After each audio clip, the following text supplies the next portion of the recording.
मथुरा विधानसभा में लगभग हमको 1,20,000 वोट प्राप्त हुए हैं। वास्तव में ऐसा कुछ नहीं है, क्योंकि महिलाएं साइलेंट वोटर होती हैं कि कम से कम 25% वोट मुस्लिम महिलाओं ने भी भारतीय जनता पार्टी को दिया। और 5 साल में मैं समझता हूँ कि शायद एक आध बार जनरेटर चलाओ तो चलाओ, बाकी जनरेटर चलाओ। लेकिन वास्तव में जब 55,000 वोटों का डिफरेंस रहेगा, 60,000 वोटों का डिफरेंस रहेगा, तो मैं समझता हूँ कि कंडीशन में तो नहीं है। राजनीतिक रूप से अभी हम लोग गठबंधन के जो प्रत्याशी प्रीतम सिंह हैं थे, उनको अभी और बढ़िया काम करना चाहिए।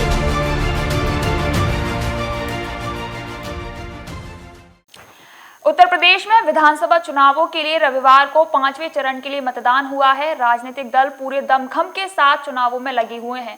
सभी अपनी अपनी जीत का दावा कर रहे हैं। मथुरा महानगर अध्यक्ष विनोद अग्रवाल ने यूपी के चुनावों पर बड़ा बयान दिया है।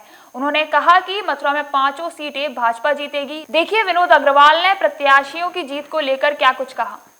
उत्तर प्रदेश में आज 5वें चरण की मतदान हो रहा है, यानी कि 5 चरण आज पूरे हो जाएंगे, 2 चरण बाकी रहेंगे। 10 मार्च को परिणाम आएंगे। इसे लेकर हम भी राजनीतिक दलों से, प्रत्याशियों से, राजनेताओं से अभी तक की क्या स्थिति है, किसकी पार्टी किसकी सरकार बन सकती है, कौन प्रत्याशी जीत सकता है, ये अमूमन जो कैलकुलेशन हो रहा है वो हम लगातार जान रहे हैं नेताओं से, प्रत्याशियों से। अभी तक जहां वोटिंग हो गई है उसी क्रम में हम आज बात करेंगे मथुरा जिला महानगर अध्यक्ष विनोद अग्रवाल साहब से। जिस तरीके से 5वें चरण के लिए मतदान आज हो रहा है, मथुरा पहले चरण में मतदान हो चुका है, अभी तक का क्या कैलकुलेशन है आपका 22 की सरकार को लेकर? आपके माध्यम से सभी मथुरा वासियों को नमस्कार। मथुरा विधानसभा को लेकर कैलकुलेशन के विषय में आपने पूछा है?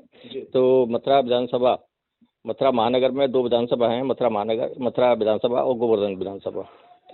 मैं विश्वास के साथ, पूर्ण विश्वास के साथ कह सकता हूं, और प्रत्येक बूथ के आकलन के अनुसार मैं कह सकता हूं कि हम दोनों विधानसभाओं को 50,000 से ऊपर जीत रहे हैं। मथुरा का क्या स्पेशली कैलकुलेशन है? मथुरा शहर की सीट पर हम बात करें तो आपका क्या आकलन है, कितनी वोट मिल सकती है और आपकी टक्कर में कौन हो सकता है?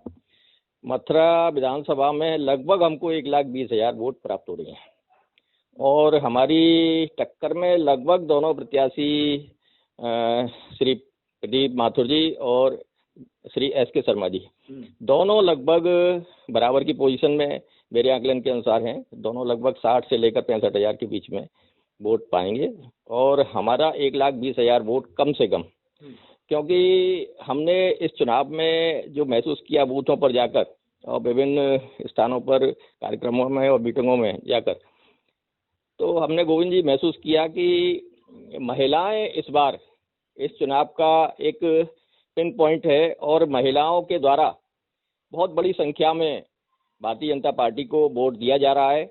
उन्होंने वर्ग और जाति को भुलाकर, पीछे छोड़कर भारतीय जनता पार्टी की नीतियों, भारतीय जनता पार्टी के सुशासन और कानून व्यवस्था को लेकर जो उनको राहत विशेष रूप से महिलाओं को मिली है, उसको लेकर उन्होंने बहुत संवेदनशीलता के साथ भारतीय जनता पार्टी को वोट दिया है।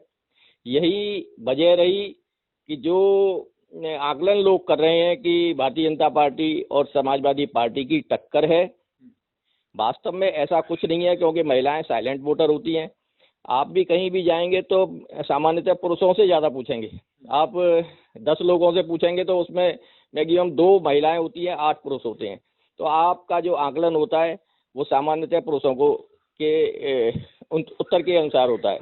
लेकिन जिन बूथों पर, जिन क्षेत्रों में हमारा भ्रमण हुआ है, यहाँ से लेके और मैंने पूर्वांचल तक में महसूस किया कि महिलाओं ने सभी जगह हमको बहुत ज़्यादा वोट दिया, और मैं ये विश्वास के साथ कह सकता हूँ कि कम से कम 25% वोट मुस्लिम महिलाओं ने भी भारतीय जनता पार्टी को दिया है। तो ये आकलन है आपका कि इस बार महिलाएं निर्णायक रहेंगी बीजेपी के लिए? 100% आकलन मेरा है, और यह एक निर्णायक बिंदु भारतीय जनता पार्टी के पक्ष में है। और मेरा मानना है कि मथुरा शहर में अगर बात करें तो पिछले की तुलना में क्या वोट बढ़ेंगे या कम होंगे इस बार आपके? नहीं, वोट घट रहा है, क्योंकि एंटी इनकम्बेंसी निश्चित रूप से पिछली बार का जो पीक था 1,44,000 वोट हमारे प्रत्याशी को मिला था, शायद हम उसको रिटेन नहीं कर पाएंगे, क्योंकि बहुत सी चीज़ें होती है, और निश्चित रूप से जब सुशासन होता है और निष्पक्ष रूप से काम होता है, मैंने विशेष रूप से आपसे इस निष्पक्ष शब्द को प्रयोग किया है, तो जो जिन लोगों की अपेक्षाएं होती है उन लोगों को कुछ कष्ट होता है, उसकी वजह से हमारा वोट घटा है। लेकिन हमारे प्रत्याशी की लोकप्रियता और उनकी निष्पक्षता, कार्य करने की शैली निश्चित रूप से वह प्रभावी रही है, और उन्होंने जिस प्रकार से निष्पक्ष होकर काम किया है, और बिजली के क्षेत्र में हमारे माननीय ऊर्जा मंत्री जी ने जिस प्रकार से सरकार बनने के 6 माह के अंदर जिस चीज़ को कहते थे कि हम बिजली व्यवस्था उत्तर प्रदेश की सुधर ही नहीं सकती, उस विद्युत व्यवस्था को उन्होंने इस तरीके से ढर्रे पर ला दिया कि आज आप महसूस करते होंगे कि जनरेटर आज चलते हुए कहीं दिखाई नहीं देंगे। अगर आप ये पॉस कॉलोनी है राधा ऑर्चिड जिसमें हम बैठे हुए हैं, आप पिछली सरकार में यहाँ आते तो निश्चित रूप से यहाँ जनरेटर की आवाज़ आपको सुनाई देती, लेकिन आज मेरे यहाँ जनरेटर है, और 5 साल में मैं समझता हूँ कि शायद एक आध बार जनरेटर चलाओ तो चलाओ, बाकी जनरेटर चला नहीं है। खैर ये बात तो खैर चुनाव से पहले की थी कि इसलिए बीजेपी आएगी, लेकिन इस समय हम बात कैलकुलेशन की कर रहे हैं, तो इस बार माना जाए कि पिछले की तुलना में वोट घट रहा है। जी हाँ, मैं निष्पक्ष रूप से कहूँगा, क्योंकि मैं अभी इस बाइट में राजनीतिक रूप से ये कह दूं कि क्योंकि मेरा स्वभाव नहीं है कि मैं बढ़ा चढ़ाकर चीज़ों को पेश करूं, मेरे बारे में सभी जानते हैं, आप सहित, कि मैं जो वास्तविकता होती है उसके आसपास ही जो मेरा आकलन होता है उसके तो बसपा और कांग्रेस का प्रत्याशी कौन रहेगा आगे आपकी टक्कर में? नहीं, दोनों लगभग 60 और 65 हज़ार के बीच में रहेंगे। अब किसी का 2-5 हज़ार ज़्यादा आ जाता है, कम आ जाता है, उससे कोई बहुत ज़्यादा फर्क पड़ने वाला नहीं है। तो दोनों बराबर पर रहेंगे? दोनों लगभग बराबर रहेंगे। टक्कर पर कोई नहीं है आपकी पे? अब आप टक्कर मान लीजिए, आप मान लीजिए 65 आते हैं, एक दूसरे के 60 आते हैं, तो 65 वाले से टक्कर मान लीजिए, हमारा एक 20 आएगा, आप कह सकते हैं कि वो टक्कर पर रहा।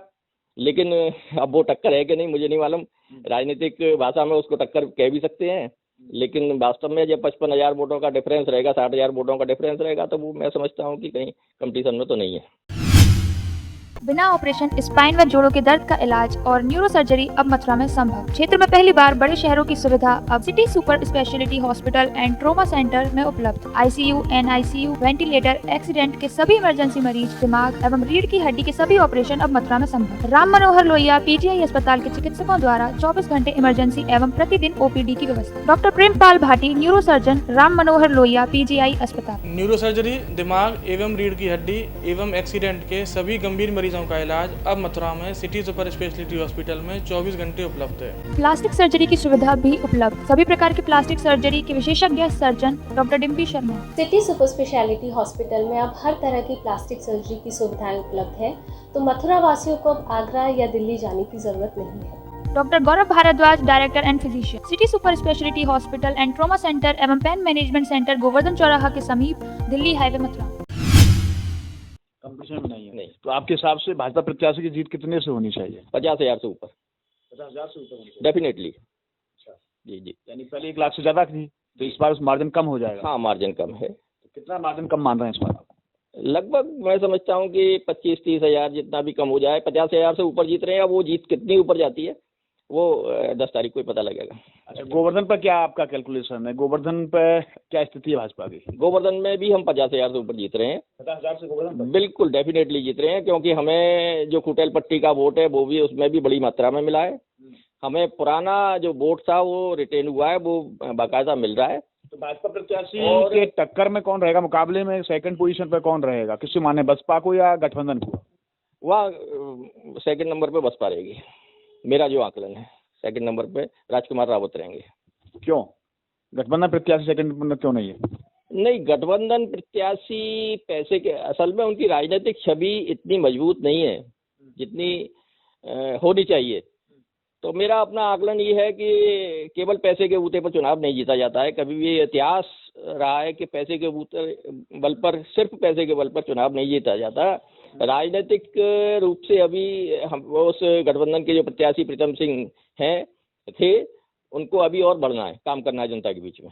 यानी गोवर्धन पर आप 50 हज़ार की जीत मान रहे हैं अपनी? निश्चित रूप से। छाता की हम बात करें तो क्या कैलकुलेशन है आपका? देखिए, छाता और माट और बलदेव, इन तीनों सीटों के विषय में, क्योंकि मेरे क्षेत्र में नहीं आती है, मेरा बहुत ज़्यादा आकलन नहीं है, लेकिन लोग कहते हैं कि टक्कर टक्कर में है, टक्कर है तीनों सीटों पर। लेकिन माठ के विषय में मैं कह सकता हूँ जो चीज़ें पिछले हफ्ते में निकल के आई हैं, वोटिंग के समय तक हमको ऐसा लग रहा था कि शायद हम पिछड़ रहे हैं, लेकिन जो पिछले हफ्ते में आपके द्वारा भी विभिन्न इंटरव्यू लिए गए, आपने मुन्ना भैया का इंटरव्यू लिया, आपने जगदीश नौबार जी का इंटरव्यू लिया, आपने योगेश नौबार जी का इंटरव्यू लिया, उनकी बातों के सार में ये निकल के आया कि उन्होंने तीनों व्यक्तियों ने ये माना है कि हमारी टक्कर राजेश चौधरी से है, भाजपा से है, और बहुत महीन अंतर तीनों के टक्कर में है। तो जब दो हमारे विरोधी ये कह रहे हैं कि हमारी टक्कर भारतीय जनता पार्टी से है, तो उस कैलकुलेशन, उस अनुभव, और क्योंकि वो सभी लोग अनुभवी हैं, उस आधार पर मैं कह सकता हूँ कि हम जीत रहे हैं। मार्च से आप जीत रहे हैं? जी हाँ। कितनी सीट और मानने जो उन लोगों ने स्वीकार किया है कि अब की बार पहली बार नौवारी और नरवारी में जाट समाज का हमको 25% वोट मिला है, तो मैं जब वो लोग स्वीकार कर रहे हैं कि 25% वोट मिला है, तो मैं मानता हूं कि 35% जाट समाज का हमें वोट मिला है, उस आधार पर हम जीत रहे हैं। अब टक्कर में किसको मान रहे हैं मार्च में, सेकंड पोजीशन पे और थर्ड पे?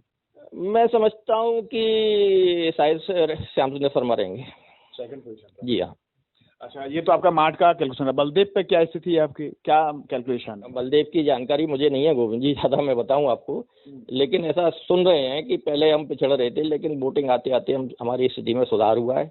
और जैसा कि ट्रेंड चलता है, बलदेव और माठ का जो वोटर है, 1 लाख से ऊपर दोनों विधानसभाओं, 1 लाख से दोनों विधानसभाओं में जाट समाज का वोट है। यदि जाट हमें माठ में बड़ी संख्या में मिला है 35%, तो उसका इम्पैक्ट निश्चित रूप से बलदेव में भी पड़ा होगा, क्योंकि नाते रिश्तेदारियाँ होती है। छाता में आपका क्या है?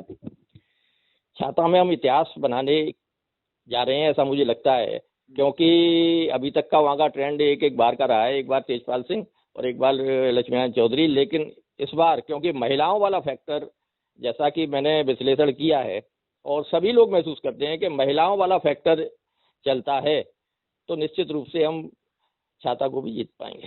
छाता को जीत पाएंगे। ओवरऑल कितनी सीट आप मान रहे हैं जनपद में? जनपद में पांचों में राजनीतिक रूप से मैं दो मथुरा विधानसभा, मथुरा महानगर की तो श्योर हूँ। उसके अलावा अगर मेरा जैसा आकलन है वो सही बैठा, तो हम 5 सीटें भी जीत सकते हैं। जीत सकते हैं? जीत नहीं रहे? नहीं, अब एडजेक्ट तो मेरा वहाँ का कैलकुलेशन नहीं है आपको बताऊं, लेकिन महिला वोटर का जो फैक्टर है, महिलाओं ने जिस प्रकार से वोट किया है पूरे प्रदेश में, उस हिसाब से मैं मानता हूँ कि हम 3 सीटों को उनको निकाल सकते हैं। जी जी। मतलब ये है कि आप श्योर कितनी सीटों पर? श्योर तो मैंने जो कैलकुलेशन अपनी महानगर की दोनों सीटों का किया है उसमें श्योर हूँ। 2 में श्योर है, बाकी पे आपकी टक्कर है? नहीं, ये नहीं कह रहा हूँ मैं, उनका मैंने कैलकुलेशन नहीं किया है, लेकिन महिला फैक्टर होने के नाते, महिलाओं ने जो वोट दिया है उस नाते में मान सकता हूँ कि 3 सीटों को उनको भी हम जीत सकते हैं। हाँ, जीत सकते हैं। ठीक है। उत्तर प्रदेश में कितनी सीट आप मान रहे हैं इस बार? उत्तर प्रदेश में देखिए, हम कम से कम 250 सीटें, और उससे ऊपर कितनी सीटें हमारी निकल जाती है ये निर्भर करेगा कि महिलाओं ने किस तादाद में हमें वोट दिया है। कम से कम 250 पार है? कम से कम 250, और ऊपर तक हम 350 तक जा सकते हैं। देखिए, धन्यवाद। इस तरह से हमने चुनाव का दौर चल रहा है, और ये चुनावी विश्लेषण अक्सर राजनेताओं के चुनाव के दौरान लिए जाते हैं। उसी क्रम में हमने जिला महानगर अध्यक्ष भाजपा विनोद अग्रवाल जी से बात की और उनका ये विश्लेषण भी जाना कि आखिर 5वें चरण का चुनाव हो रहा है, मतदान हो रहा है।